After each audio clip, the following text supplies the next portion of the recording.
Here are 5 NCLEX style medical, surgical, and critical care questions.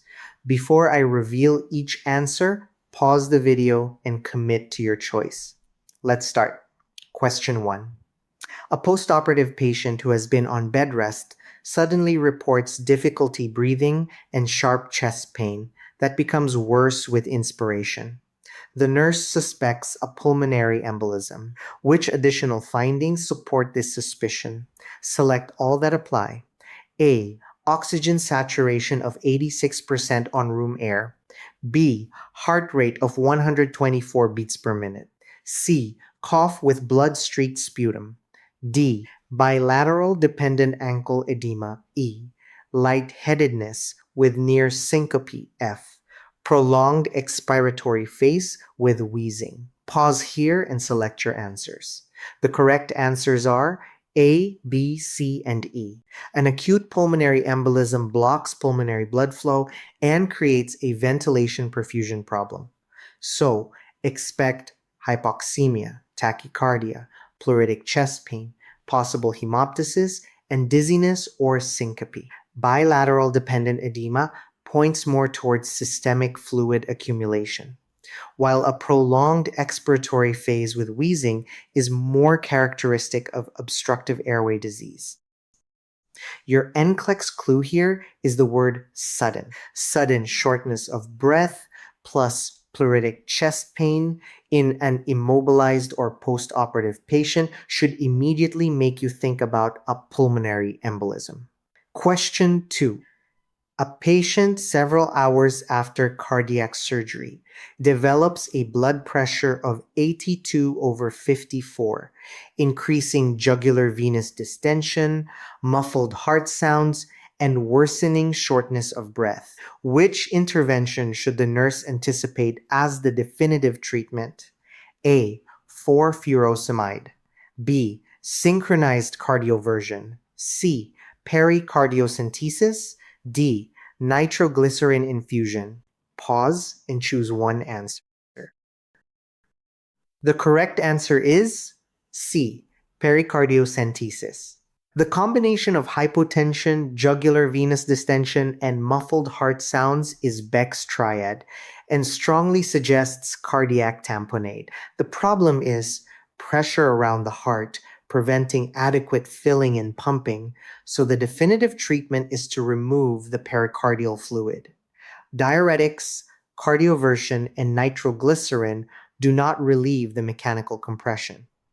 On NCLEX, when you see Beck's triad, think tamponade, relieve the pressure around the heart. Question 3. A patient with diabetes arrives in the emergency department with severe hyperglycemia and dehydration.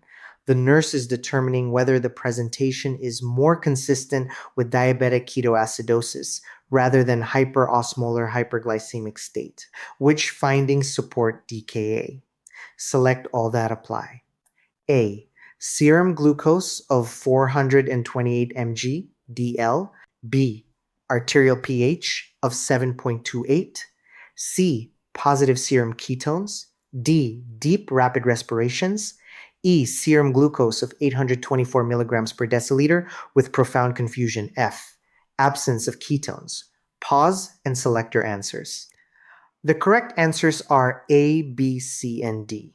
DKA typically produces hyperglycemia, metabolic acidosis, ketone formation, and Kussmaul respirations as the body attempts to compensate for the acidosis. A glucose level above 800 with profound neurologic changes and little or no ketone production points more toward HHS, where extreme hyperglycemia and dehydration dominate the presentation. The easiest way to separate these on NCLEX is DKA has ketones and acidosis.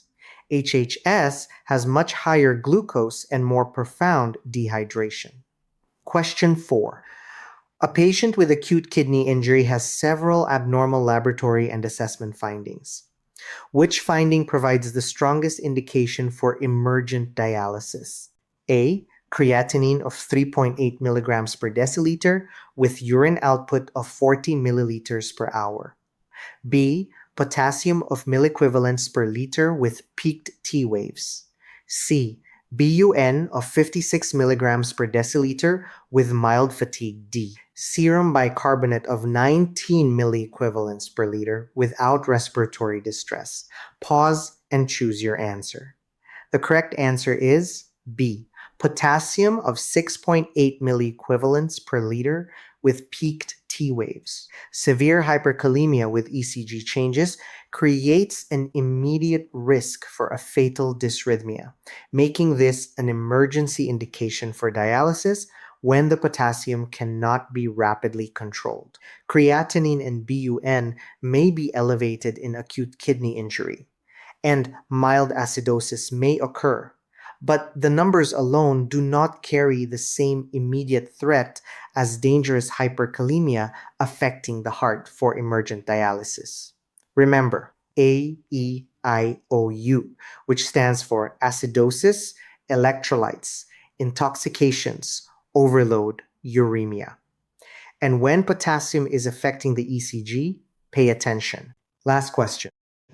A patient being treated for sepsis initially had warm, flushed skin and tachycardia, but now shows evidence of worsening circulatory failure. Which findings indicate progression toward the late or cold phase of septic shock? Select all that apply. A. Mean arterial pressure of 58.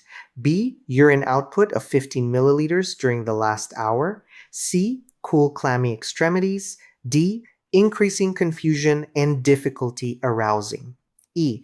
Warm, flushed skin with bounding pulses. F. Increased cardiac output with relatively maintained blood pressure. Pause and select your answers.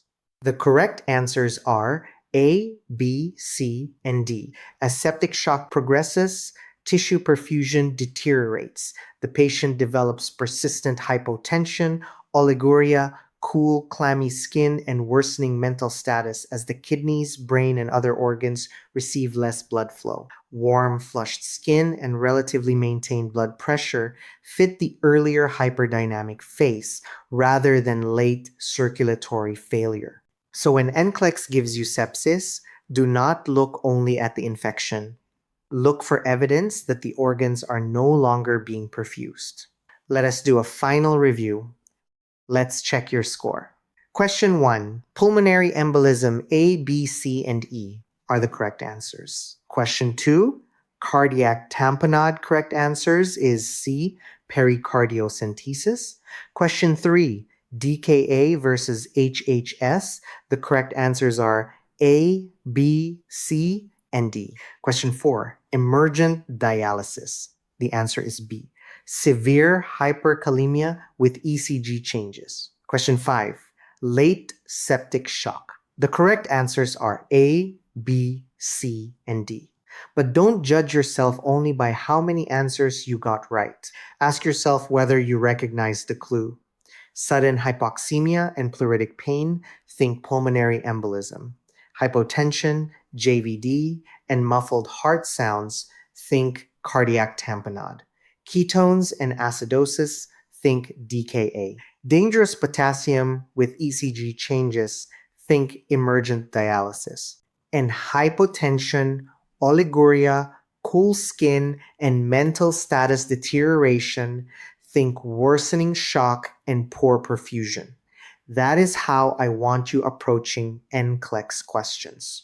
Look for the pattern, identify what is becoming dangerous, and then choose the answer that addresses the clinical problem. If you got all 5 right, tell me in the comments. And if you missed one, go back and figure out which clue you overlooked. That is how you get better at NCLEX questions. You can pass this NCLEX, I got you.